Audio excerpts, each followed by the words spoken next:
Bem-vindos ao primeiro episódio da nova temporada de Conversas com Química. Todos os meses vamos estar aqui na Unilabs a discutir e a desconstruir temas ligados à saúde. E o que eu quero saber hoje é como é que vocês estão desse lado e como é que estamos aqui em estúdio. Estamos com o professor, investigador e escritor Daniel Sampaio, que praticamente dispensa apresentações nesta área. Temos também a Maria Inês Galvão, que é psicóloga clínica e investigadora na área da psicoterapia. Como é que vocês se sentem? Esta é a primeira pergunta, professor, que faz nas suas consultas. Não, no princípio das consultas, pergunto em que é que eu posso ajudar. É a minha primeira pergunta que faz e as pessoas têm assim uma resposta rápida. Eu vou ajudando, eu não sou um psiquiatra calado. Eu gosto muito é interventivo. Sim, muito interventivo. Cada vez mais, à medida que a idade vai avançando, durante muito tempo estava muito em silêncio, mas as pessoas que me consultam são sobretudo pessoas jovens. E, portanto, eu acho que eles precisam de algum amparo na maneira como vão falando, porque senão ficam eles em silêncio e eu fico sem saber o que fazer. Mas porque há justamente um medo, ouço muitas pessoas dizerem que têm medo de ir à terapia porque dizem, vou só ali falar, e a pessoa fica a olhar para mim e não diz nada. Mas isso comigo não acontece. Aconteceu há muitos anos, porque eu tenho muitos anos de prática e no início da minha formação era mais calado, agora sou muito interventivo e procuro muito partir das circunstâncias do real da pessoa para perceber o que se passa com ela. A história clínica é fundamental, quer dizer, não se deve fazer nenhuma intervenção sem conhecer a história da pessoa, porque a narrativa que a pessoa tem sobre a sua própria vida é crucial para nós podermos intervir a seguir. Sim. Inês, no teu caso, também fazes esta pergunta, em que é que eu posso ajudar? Ou como é que está? Sim, mas eu também pergunto como está e tento também perceber sempre no início se as pessoas estão confortáveis. A maioria das vezes, na primeira consulta, não estão muito confortáveis, mas eu também tento naturalizar isso. Mas sim, em que é que eu posso ajudar sempre? Em que é que eu posso ajudar e o que é que a pessoa vem à procura também, para ajustarmos também expectativas daquilo que a pessoa quer, precisa, vem à procura na terapia e em que é que eu e a terapia a podemos ajudar.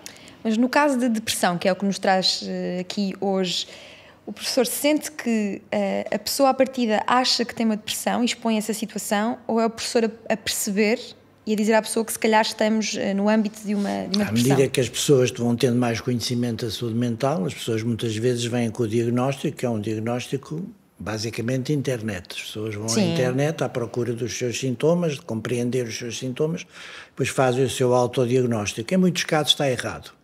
Por exemplo, é muito frequente confundir ansiedade com depressão e confundir tristeza com depressão. A depressão é uma doença muito bem caracterizada, com sintomas muito bem definidos, e é fundamental fazer o diagnóstico. Se nós não fizermos o diagnóstico de depressão e pensarmos que é apenas uma tristeza ou um mal-estar ou um acontecimento de vida que perturbou, nós precisamos ter esse diagnóstico para poder tratar. E o tratamento, penso que falaremos mais à frente, mas o tratamento também é muito importante ser específico para aquela pessoa.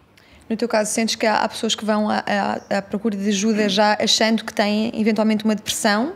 Sim, que vão... pode não ser essa a verdade? Mas sendo a verdade, há pessoas que já vêm, mas aí se calhar acontecem quadros já mais graves, em que a depressão está a ter uma interferência muito grande, muito significativa na vida das pessoas e já vem eventualmente depois de uma consulta com um médico, um psiquiatra ou mesmo com um médico de família. Acho que às vezes também há a questão de a depressão não se manifestar pelo humor deprimido ou por aquilo que as pessoas identificam como uma tristeza muito intensa. Às vezes há mais a apatia ou a perda de interesse por coisas que antes nos davam prazer e que se calhar aí não é tão claro para as pessoas o que é que será, mas que também é depressão.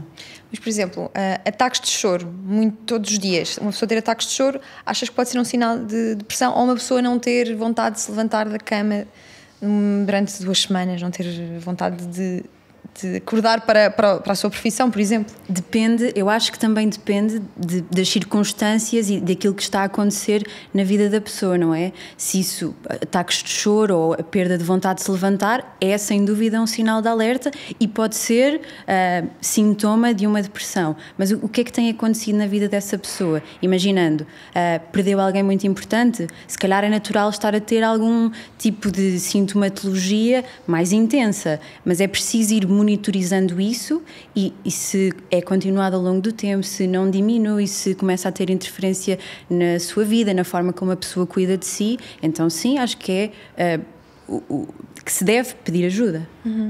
Como é que o professor distingue uma tristeza profunda de uma depressão, da doença?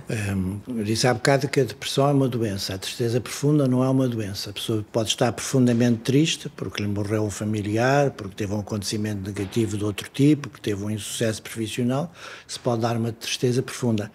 A depressão é caracterizada pela sua parte biológica, ou seja, há sintomas biológicos que são muito característicos da depressão. Por exemplo, a insónia, a pessoa não conseguir adormecer ou acordar muito cedo, a falta de apetite, a perturbação da sua sexualidade, com diminuição do desejo sexual, impotência nos homens, conjunto de sintomas ligados ao apetite, basicamente costuma ser a falta de apetite, mas pode ser o excesso de apetite e a bulimia. Portanto, estes conjuntos de sintomas somáticos ligados ao corpo e ao dia-a-dia do nosso corpo são muito importantes para o diagnóstico da depressão.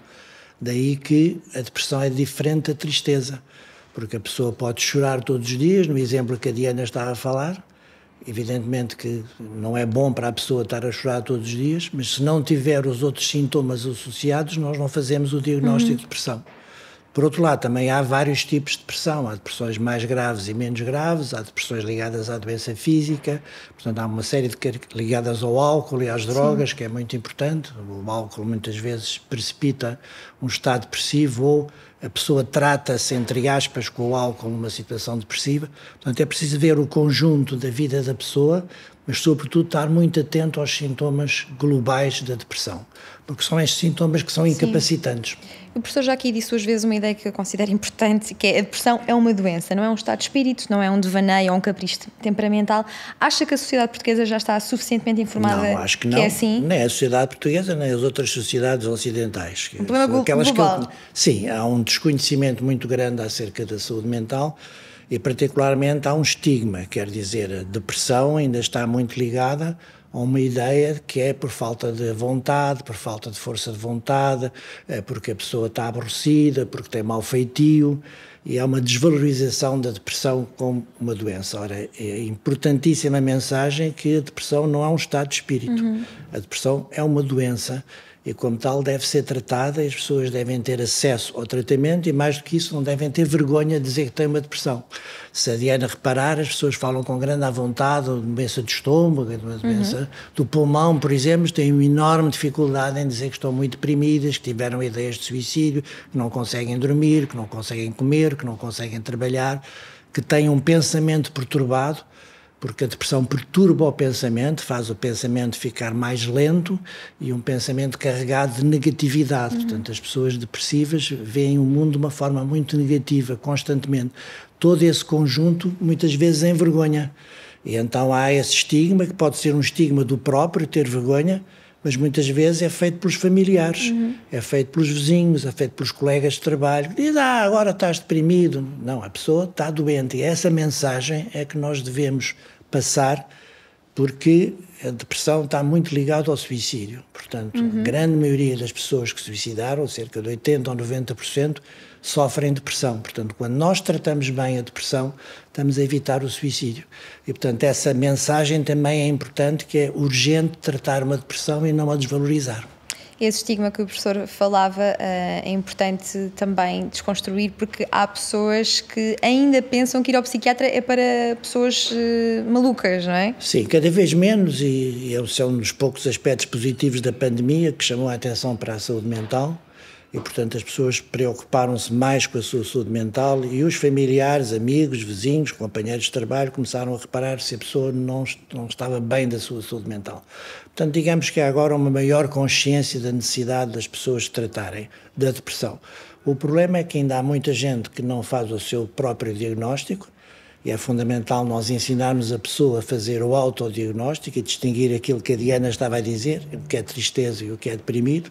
Muitas pessoas dizem assim, hoje estou deprimido. Sim. Isso não é depressão, isso é tristeza. Agora, se a pessoa tiver uns dias ou uns meses assim, pode ser uma depressão. Então é fundamental que essas pessoas tenham a sua consciência que se devem tratar, mas é fundamental terem acesso ao tratamento. E agora vamos falar de Portugal, porque em Portugal é difícil o acesso ao tratamento. Portanto, muitas situações de depressão deviam ser tratadas nos cuidados primários, no centro de saúde, com médico e família. Para isso, precisaríamos ter mais formação de médico e família e precisaríamos ter psicólogos nos centros de saúde, que temos um número muito reduzido. E depois a pessoa podia ter acesso aos serviços de psiquiatria nas situações mais graves. Esse acesso também é muito difícil no Serviço Nacional de Saúde, onde há excelentes técnicos, mas onde muitas vezes há falta de recursos, e, sobretudo no interior, para a pessoa poder o tratamento adequado. Sim. Inês, no teu caso, achas que a sociedade portuguesa, e como dizia o professor, o mundo já está mais preparado para perceber que a depressão é uma doença física e, como tal, precisa de tratamento? Acho que ainda temos um longo caminho para percorrer. Acho, como o professor Daniel Sampaio estava a dizer, a pandemia trouxe se calhar esta maior abertura das pessoas e esta atenção à importância da saúde mental e aos desafios que cada um de nós também foi experienciando no seu confinamento ou no ajuste que teve de fazer com a pandemia. Mas acho que ainda há um longo caminho a percorrer, principalmente também no nós próprios sermos capazes de identificar e de irmos percebendo o que é que se passa connosco, portanto esta literacia, se pudermos chamar assim, em saúde mental, por um lado, e depois também no pedido de ajuda. Às vezes o tempo que nós demoramos entre a perceber-nos dos primeiros sintomas e o pedido de ajuda é muito tempo. E esse tempo também é tempo precioso para começarmos a cuidar de nós e a mudar algumas coisas que são necessárias. De vez em quando a população é de alguma forma confrontada com esta ideia de depressão como doença, como algo sério. Normalmente isto acontece quando há uma notícia de um suicídio, certo, ou de alguém muito conhecido que aparentemente tinha uma vida idílica, ou de alguém muito jovem com uma vida também pela frente e também com uma vida que as pessoas consideram boa. Certo. O professor já aqui disse que o suicídio tem na sua base uma depressão, parte do suicídio. O que é que achas que leva uma pessoa a querer acabar com a própria vida e está sempre relacionada com esta doença, ou poderá haver outras razões? Acho que essa é uma pergunta muito delicada, mas eu acho que aquilo que leva as pessoas a querer terminar a sua vida muitas vezes não é o querer terminar a vida, é o querer terminar a vida como elas estão a viver naquele momento. É o sofrimento ser tão grande, a perda de sentido ser tão grande, é um vazio existencial. É como se a tua vida deixasse de fazer sentido desta maneira. E então é um querer terminar isso, e é quase o deixar de existir como a solução para o deixar de sofrer. É claro que a mensagem que eu acho que nós podemos passar ou devemos passar é uma mensagem de esperança, de que há coisas que se podem fazer, mas há vidas e momentos e pessoas que estão a sofrer muito e como o professor também dizia há pouco, é como se tivessem uns óculos escuros para se ver a si próprios, para ver as relações, para ver o futuro. O futuro parece negro. Professor, a depressão mata, não é exagero dizer Sim, que a depressão mata? A depressão está muito ligada ao suicídio, como eu já disse. O suicídio em Portugal, sobretudo em certas zonas, tem números importantes, particularmente no Alentejo, são números altos. No todo nacional não. Agora, o que se passa muitas vezes é que numa situação de crise de suicídio a pessoa não sabe a quem é que há de recorrer. E sabe-se que o momento em que a pessoa se pode suicidar, que se chama um momento de alta letalidade, portanto aquele momento em que a pessoa vai fazer uma tentativa de suicídio grave, é de curta duração. E o que se passa muitas vezes é que a pessoa ou faz a tentativa ou até morre, ou então essa crise passa e a pessoa melhora. Não quer dizer que não vá ter outra crise mais tarde. Então nós temos que nos serviços de saúde mental, nos centros de saúde, nós temos que ter a possibilidade de dar uma resposta num curto espaço de tempo. É muito importante que haja, por exemplo, telefones SOS que a pessoa possa falar, porque adiam a crise suicidária. A pessoa é ouvida, então já não se suicida naquele momento, depois começa a pensar, bom, se eu procurar tratamento, se eu mudar a minha vida, eu posso ultrapassar esta crise. Agora, como estava a dizer a Inês, nós esperamos muito tempo, a crise agrava-se e pode haver uma tentativa de suicídio. É fundamental, portanto, haver sítios onde as pessoas possam recorrer rapidamente, nas consultas de psiquiatria, haver as chamadas via verde para as pessoas que estão em risco de suicídio, não terem que se inscrever, terem serviços de porta aberta, sobretudo em determinados locais onde há mais suicídio. Portanto, se uma pessoa está numa crise de suicídio e tem uma consulta daqui a 3 meses, não faz sentido. Portanto, tem que haver uma via verde para uma consulta. Os serviços de urgência têm que dar resposta a essas situações. Os centros de saúde podem dar resposta no início em situações menos graves.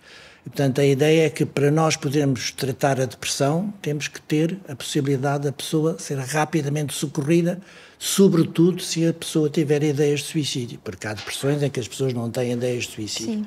E então, quando há ideias de suicídio, nós temos que encaminhar a pessoa rapidamente e temos possibilidades de o fazer se tivermos alerta acerca dessa situação. Isto é uma das coisas que está recomendada no Plano de Prevenção de Suicídio, que infelizmente não está posto em prática, que é justamente essa possibilidade de acesso rápido numa situação de crise suicidária.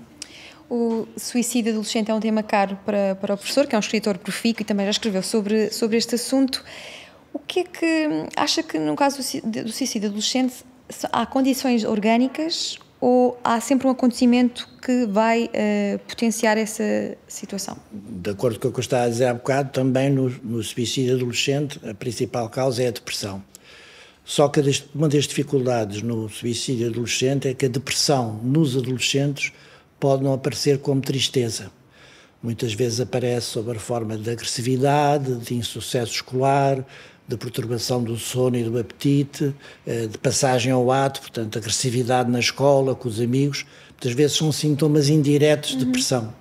Então as pessoas pensam que ele é turbulento, que é mal educado, que tem problemas familiares e não se faz o diagnóstico da depressão no adolescente. E, portanto, aí precisamos de perceber que a depressão no adolescente tem características diferentes. Por exemplo, há muitos adolescentes deprimidos que não choram e que não se dizem sequer tristes, dizem-se irritados, sentem-se agressivos.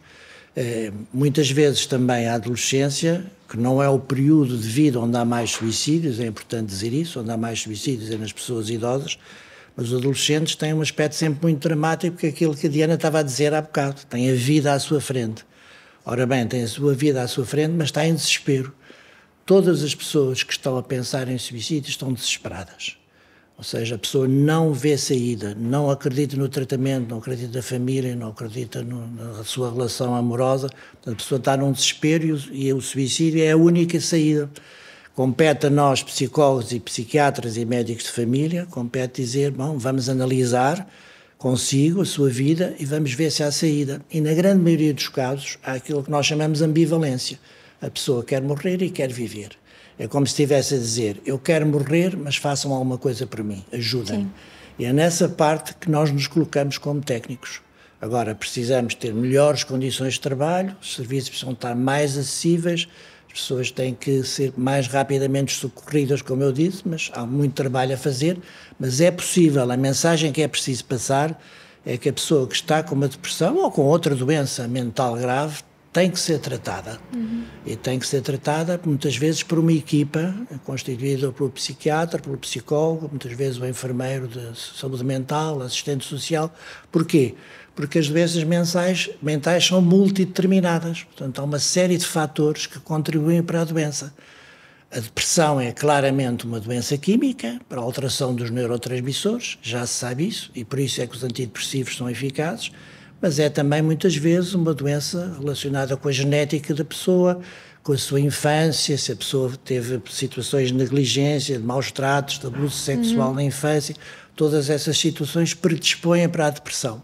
Se depois chega a um determinado período da sua vida e tem uma série de acontecimentos negativos, este conjunto de circunstâncias precipita a depressão e pode precipitar o suicídio. E também determinantes sociais.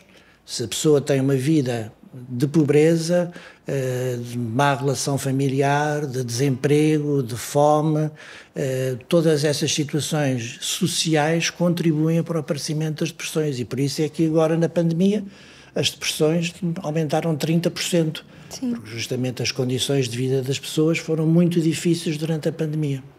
Em relação aos desgostos de amor, eu não sei se a culpa é dos filmes, é da literatura, mas também o suicídio também está de alguma forma ligado a desgostos de amor muito, muito intensos e toda a gente já passou por um desgosto de amor, sabe como pode doer.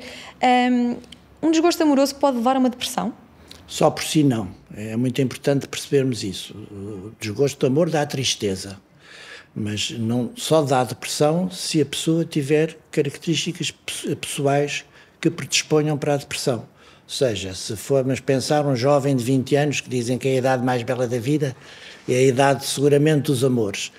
Um jovem de 20 anos, um rapaz de 20 anos, se tiver um desgosto amoroso, só por si não, mas se for filho de uma senhora depressiva, se viver numa casa com muito mais circunstâncias, se estiver isolado dos seus amigos, não houver relações familiares, se consumir álcool e drogas em excesso, que é muito importante, este conjunto de fatores ligados ao acontecimento negativo da sua ruptura amorosa precipita uma situação depressiva.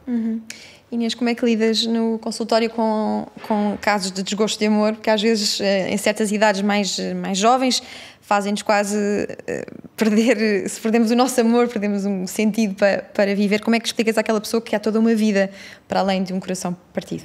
Ok, só antes de responder à tua pergunta, só para acrescentar mais uma coisa ao que o professor Daniel estava a dizer, que é, também acho que pode precipitar a depressão, se no caso do desgosto de amor, que é o exemplo que estamos a falar, a pessoa, ou o jovem, independentemente da idade, também não tem o tempo que é necessário ou não tem a experiência de se reconstruir, porque terminar uma relação é uma forma de luto, é uma perda. Nós estávamos a construir um projeto com outra pessoa e aquela pessoa deixa de estar, ou esse projeto deixa de fazer sentido. E, portanto, nós precisamos novamente de nos reconstruir e de percebermos também quem somos nós, depois deste projeto.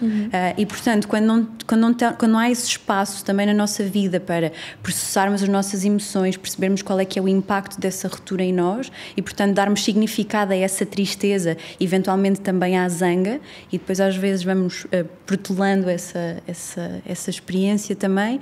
Isso depois podemos dar por nós, no futuro, num momento, a percebermos de que estamos deprimidos, mas também com todas as outras características que o professor estava a dizer, e de repente não percebemos bem porquê.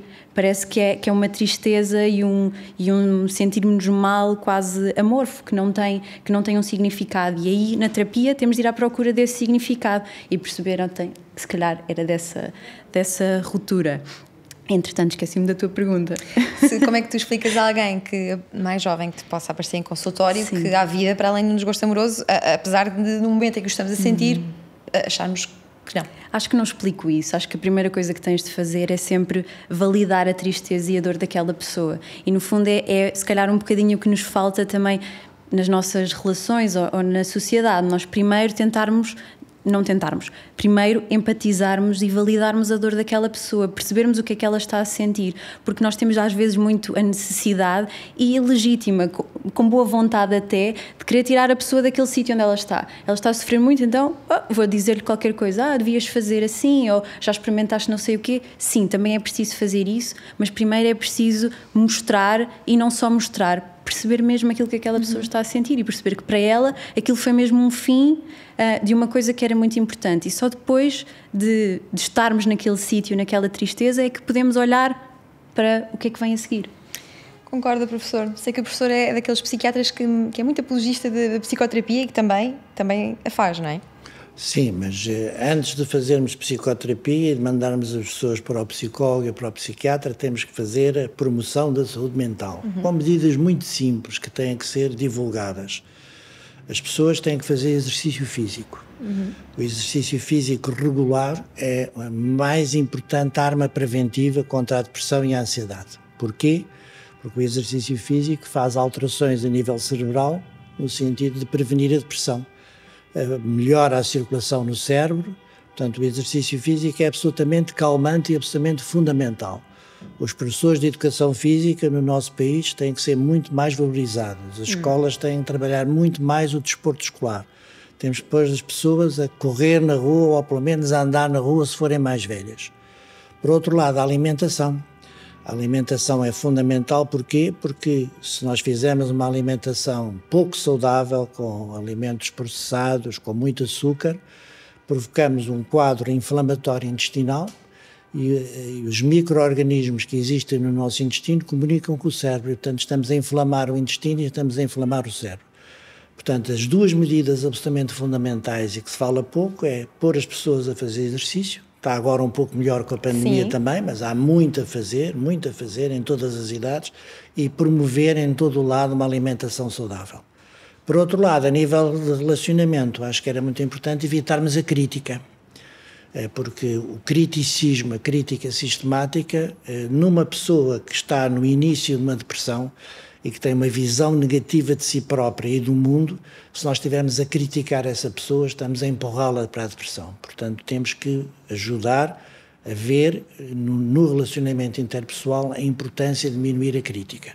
Sobre a psicoterapia, importante, claro que sim, mas em muitas situações de depressão é necessário dar antidepressivos, que é outro mito em Portugal. Que está a ser quebrado aos poucos, Sim, diz-se que se vendem muitos antidepressivos. Bom, é preciso perceber que os antidepressivos não se usam só na depressão, usam-se na ansiedade, são fundamentais, e usam-se nas perturbações do comportamento alimentar, por exemplo, só para dar alguns exemplos. E mesmo em alguns casos de esquizofrenia pode-se usar antidepressivos. Ora bem, portanto, os antidepressivos têm uma gama muito grande de aplicação. Agora, porquê é que se dão muitos antidepressivos em Portugal e não se põe as pessoas a fazer mais psicoterapia? Bom, pelas razões que eu dizia há bocado. Se não há psicólogos no centro de saúde, o médico de família tem que dar um medicamento. Se o psiquiatra tem muita pressa e não sabe fazer psicoterapia, o que infelizmente é verdade para alguns psiquiatras jovens, que não foram treinados a fazer psicoterapia, ele recorre ao medicamento. Então assistimos muitas vezes a consultas muito rápidas no centro de saúde ou mesmo nos consultórios privados, em que as pessoas limitam-se a receber um medicamento e isso não é suficiente. Portanto, eu diria, em muitas situações de depressão, dada a gravidade dos sintomas corporais da pessoa, dos sintomas biológicos, precisamos dar um medicamento. O antidepressivo é um medicamento seguro, não dá habituação, não dá dependência, pode-se usar durante uns meses e depois fazer a descontinuação e parar. E são cada vez melhores, não é, professor? São cada vez melhores, cada vez com menos efeitos secundários. Eu sou psiquiatra há 40 anos e, portanto, os primeiros provocavam aumento de peso, visão turva, perturbações de equilíbrio. Os de agora não provocam nada disso, portanto, são medicamentos úteis. Agora, têm que ser bem administrados durante um curto espaço de tempo. E depois, em muitas situações, a psicoterapia ajuda. A psicoterapia pode, nas depressões mais leves, ser o único tratamento, pode não haver necessário medicamento, mas mesmo nas depressões mais graves, a psicoterapia é extremamente útil. Só que precisamos ter mais psicólogos e psicoterapeutas nos diversos momentos em que o doente é recebido. O professor falou aqui de duas ideias-chave na prevenção da depressão, o exercício físico e a alimentação. E o sono? Também não é essencial na O sono, prevenção. ainda bem que me faz essa pergunta, para poder dizer que as pessoas não devem tomar comprimidos para dormir. É? É. Podem causar demência? Exatamente. O uso de medicamentos para dormir a longo prazo estão implicados nas perturbações da memória. E as perturbações da memória, em muitos casos, conduzem a demências tipo Alzheimer. Ora bem, portanto, o que nós temos que fazer em primeiro lugar é a higiene do sono. E agora vou dizer coisas muito banais, mas que são esquecidas pelas pessoas, que é não comer muito ao jantar, não beber álcool depois do jantar, não usar o telemóvel quando se vai para a cama. Tudo aquilo que fazemos, portanto. Exatamente. Por isso é que é difícil. Mas está provado que não se deve fazer assim. E depois procurar estar sempre à mesma hora e levantar à mesma hora, com um bocadinho de elasticidade no fim de semana. Mas quando nós nos deitamos à mesma hora e nos levantamos à mesma hora, o nosso sono autorregula-se. Portanto, acontece que se uma pessoa tem o seu sono completamente desregulado e nós dizemos deite-se à meia-noite, levante-se às 8, a pessoa não consegue. Mas se insistir, ao fim dos dias a pessoa está a fazer isso. Os medicamentos para dormir são medicamentos muito eficazes, as pessoas dormem com esses medicamentos, mas depois dão habituação. E o que acontece é que a pessoa não consegue dormir. Eu tenho doentes há 40 anos a tomar medicamentos para dormir e agora tenho 80 anos e já não vou retirar, quer dizer, já não querem, têm medo. Portanto, é muito importante, numa primeira consulta no centro de saúde ou no psiquiatra, a pessoa não fazer um medicamento para dormir, a não ser durante um curto período em que seja preciso regularizar o sono, mas nunca mais de 15 dias. É fundamental também passar esta mensagem pelas implicações do que falamos. E aquelas coisas mais naturais, uma valeriana, gomas com uma data de propriedades, chás relaxantes, isso é aconselhável? Sabe que há uma coisa que se chama efeito placebo, quer dizer, se nós tomarmos um comprimido de açúcar, Ou meter lavanda no quarto para cheirar. Sim, são coisas que são agradáveis e que não fazem mal, mas são pouco eficazes. Temos que dizer isso. São medicamentos ou produtos naturais que têm muito pouca eficácia. Podem ser úteis em perturbações do sono relativamente leves e de pequena dimensão. Quando a pessoa tem uma perturbação grave do sono, por exemplo, muitos depressivos acordam às 3 da manhã e não conseguem voltar a dormir, então essas pessoas estão a fazer medicamentos, então é muito difícil organizar o sono no sentido da higiene do sono que eu estava a falar há bocado. Por isso é que as primeiras consultas são muito importantes, até pelos antidepressivos, porque os antidepressivos não são substâncias para dormir, mas como melhoram o funcionamento cerebral, acabam ao fim de um tempo de regularizar o sono. Portanto, a prática correta numa pessoa com uma depressão grave é dar um antidepressivo, levar a pessoa a fazer exercício físico, uma boa alimentação, encaminhar para a psicoterapia e não dar medicamentos para dormir. Mas o professor dizia que a medicação para dormir pode provocar a demência no longo prazo, a dependência, a falta de memória, mas não dormir de todo também é muito prejudicial, não é? Sim, mas o não dormir todo é de curta duração. As pessoas acabam por dormir se fizerem estas coisas que eu disse há bocado. Se alterarem o seu ritmo de vida, da hora de deitar, alimentação, se fizerem exercício físico, o exercício físico é fundamental para regularizar o sono. Se as pessoas fizerem com regularidade estas medidas, o sono acaba por rapidamente melhorar. Fazendo aqui a passagem para o consumo de antidepressivos, Inês, imagino que devas aconselhar as pessoas a fazer exercício físico, a alimentarem-se de forma saudável, mas quando chegamos à parte dos antidepressivos, tu não podes fazer muito por isso. Acontece-te aconselhares a pessoa a procurar ajuda de um psiquiatra e haver esse diálogo entre as duas áreas?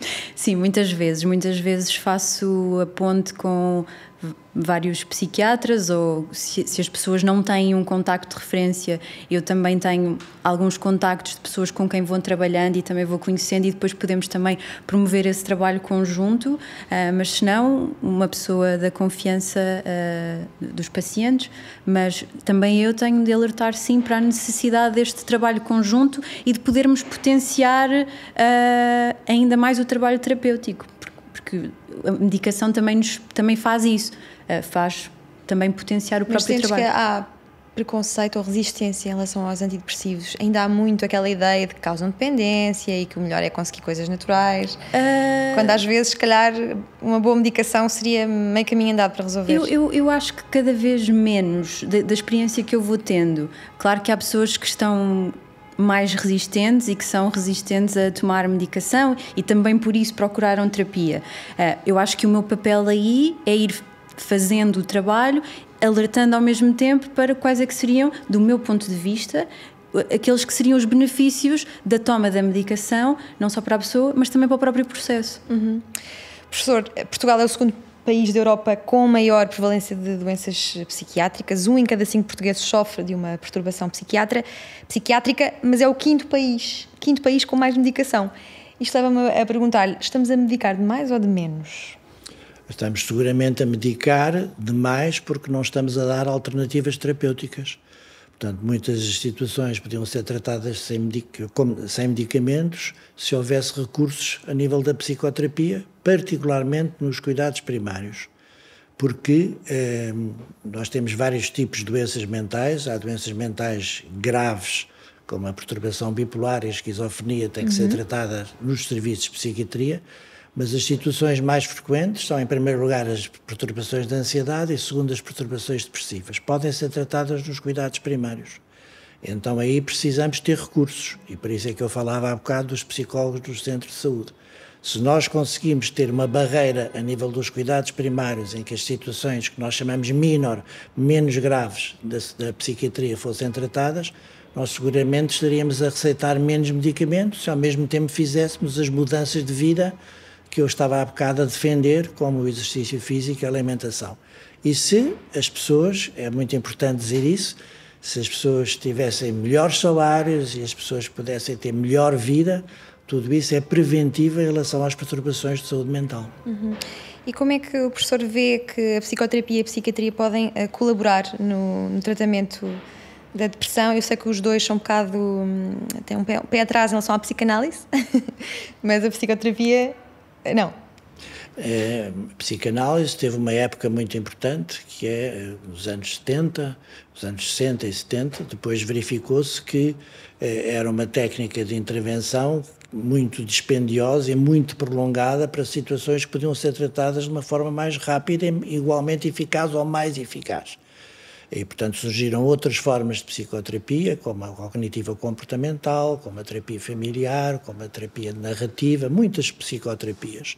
O que é importante é que sejam validadas e se perceba o que é que se está a fazer, porque deixe-me agora fazer um parênteses, também há muitas pessoas que fazem propaganda de tratamentos de psicoterapia que não são psicoterapias.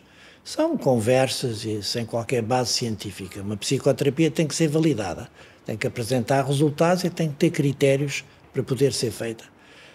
Neste momento há maior colaboração dos psiquiatras, dos psicólogos, mas há um longo trabalho ainda a fazer, no sentido que, como a perturbação mental é multideterminada, nós não podemos desperdiçar recursos.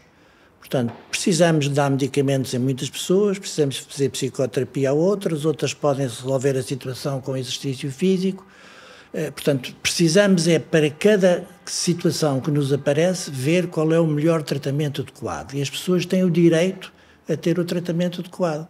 Não faz sentido ir a um centro de saúde com uma perturbação depressiva menor e sair de lá só com medicamento. É preciso que o médico de família ou o psicólogo no centro de saúde deem a resposta. Aqui há um grande trabalho a fazer, mas como há agora mais consciência para este problema e estão prometidas muitas verbas para a saúde mental pela primeira vez na história, agora o célebre Plano de Resolução e Resiliência promete especificamente verbas para a saúde mental, espero que sejam bem aproveitadas neste sentido que eu tenho estado a dizer. Inês, com o Covid-19, a Organização Mundial de Saúde veio dizer que a próxima grande pandemia seria a saúde mental. Achas que veio dar, de alguma forma, um certo contributo para que estes temas ganhem finalmente força no espaço público? Sim, acho que sim. Acho que de duas maneiras até. A primeira foi pôs toda a gente a falar sobre saúde mental, porque também, como eu dizia há pouco, ficámos todos mais próximos das nossas questões e percebemos qual é que era o impacto da situação de isolamento, de confinamento, de doença, estava a ter nas pessoas à nossa volta e nas pessoas de quem nós gostamos. Portanto, por um lado, trouxe esse assunto para os telejornais, para a opinião pública.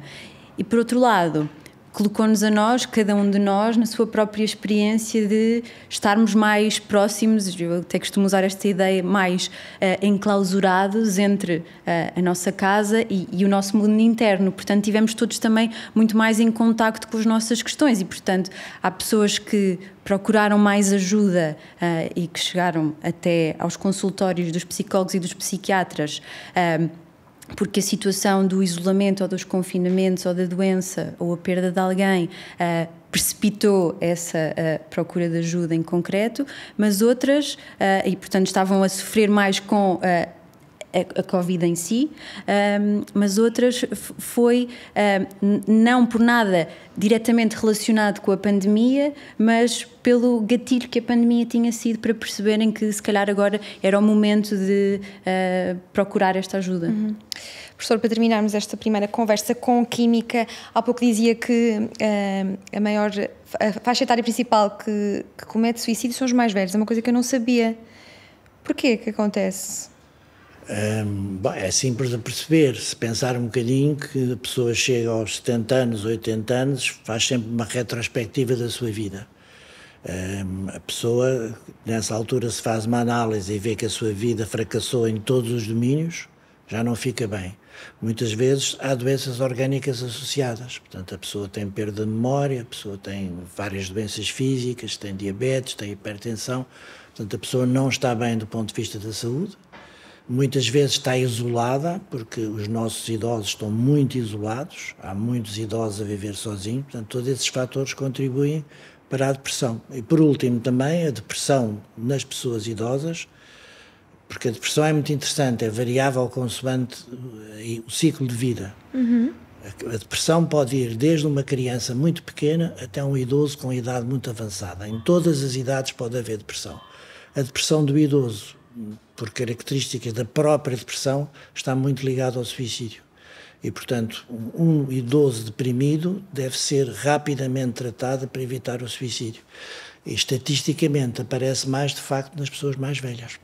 Em relação à forma como o suicídio é tratado no espaço mediático, acha que é bem tratado, devia ser mais falado? Há um dever de reserva de Sim, mas falar dele? O dever de reserva é só a 2 níveis. É não falar do nome da pessoa, falar o menos possível e, sobretudo, falar o menos possível do método que a pessoa seguiu a suicidar-se.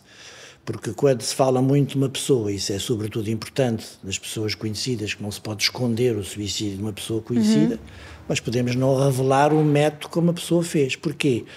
Porque quando a pessoa está a ver um programa de televisão, por exemplo, e sabe de um suicídio de uma pessoa conhecida, e sabe como é que essa pessoa se suicidou, aquele que está em risco de suicídio, aquele que está em sua casa a pensar que se pode suicidar e que eventualmente se vai suicidar, tem tendência a imitar o gesto suicida.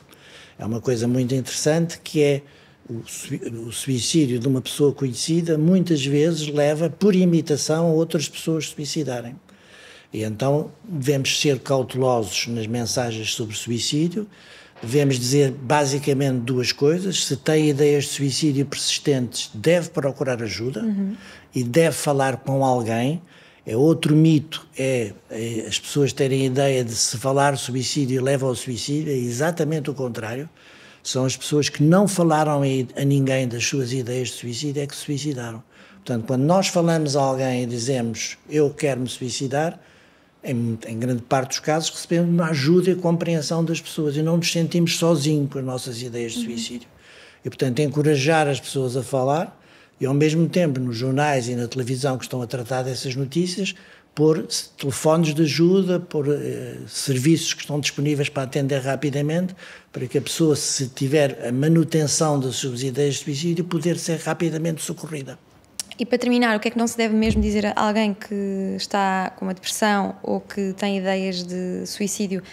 Não estejas triste, olha à tua volta como ainda é tão bonito, estas coisas, este tipo de... Anima-te. Anima-te. Não tens razões nenhumas para estar assim. A pior coisa que se pode fazer a uma pessoa que está com uma depressão é dizer anima-te, vai ao cinema, isso passa, isso é falta de força de vontade. Eu nunca mais me esqueci de um doente que me dizia, a minha família diz que eu não tenho força de vontade. Eu tenho vontade, não tenho a força. Esta é uma mensagem fundamental, porque as pessoas que estão com depressão e com ideias de suicídio, as pessoas têm a vontade de ficar melhor. Sim. Não têm a força para ficar melhor. E, portanto, pancadinhas nas costas, dizer que vai passar não ajuda nada. O que se deve dizer é, fala com alguém, não fiques sozinho, aqui tens o meu telemóvel quando precisares a qualquer hora da noite, dirige-te a um serviço onde possas ser ajudado.